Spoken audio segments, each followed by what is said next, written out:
Welcome back, everybody, to another deep dive. We've got a topic today that hits close to home for a lot of us. Absolutely. It's about this word bigot. Right. You know how it's thrown around, and especially how it seems to get aimed at guys who just want to, live their lives, hold on to some traditional value. Yeah. So we're diving into this book, Shattering the Bigot Label by Conrad Riker.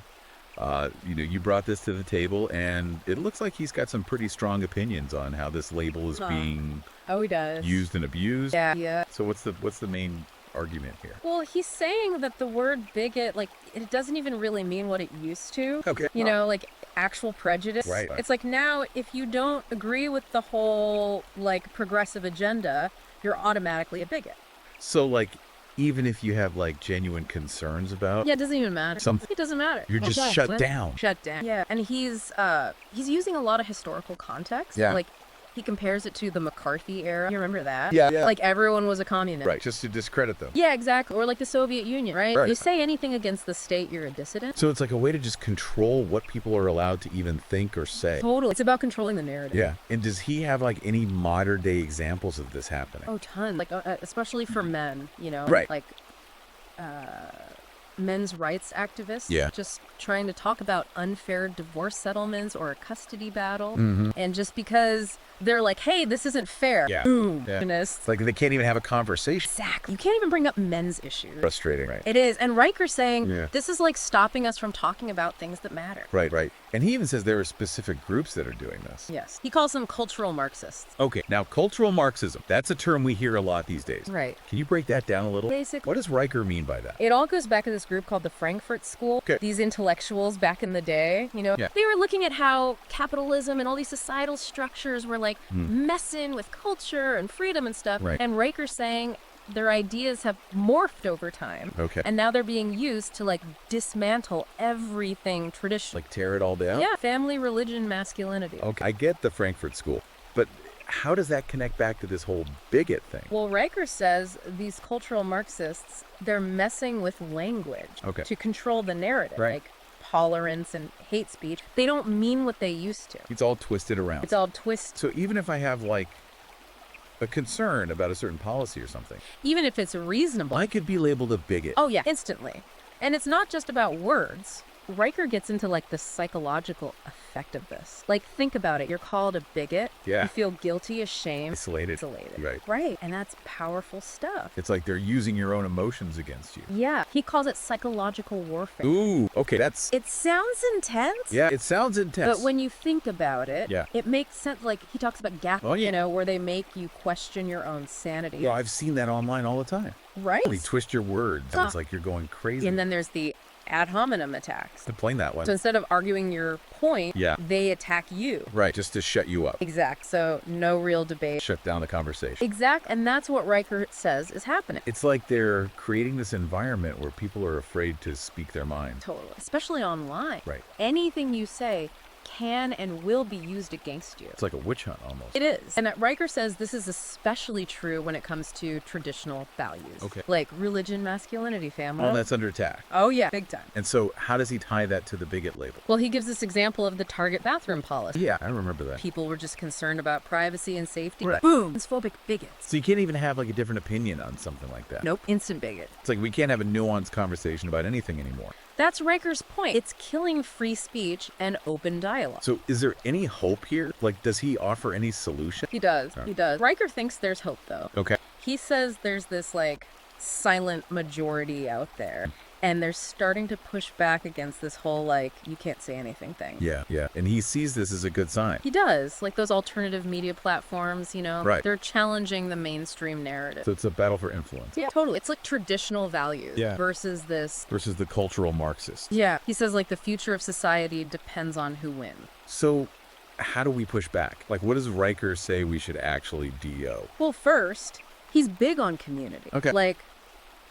find your people you know. Right, your tribe. Yeah, people who get it. Who understand what you're going through. Exactly. And who can support you. Because it does get lonely out there. Oh, yeah, for sure. Like when you're getting attacked just for speaking your mind. And it feels like everyone's against you. Right. So having that support is huge. Yeah. And he also gives some practical advice for defending yourself. Okay, like what? Like understand your legal rights. Okay, so like libel and slander. Yeah. Know what they are and how to protect yourself. Because a lot of people, they just don't even know where to start. Right. They think, oh, I can't do anything about it. Yeah, it's hopeless. But it's not. Like knowledge is power. Yeah, that makes sense. And going back to documentation. Right. He's big on that. So like if you're being accused of something falsely, Yeah. You got to have evidence. have proof. Right. Save those screenshots, emails. It's not just hoping it won't happen. No, you got to be prepared. Okay, but lawsuits and stuff, that can get expensive. It can. Stressful. Definitely. Does he have any other strategy? He does. Yeah. He talks a lot about communication, Right. like learning how to articulate your beliefs. Even when people are trying to shut you down. Especially then, you got to stay calm. Easy to say, harder to do. Oh, it is. But Riker says it's crucial. Like, if you want to change anyone's mind, And he even suggests using humor.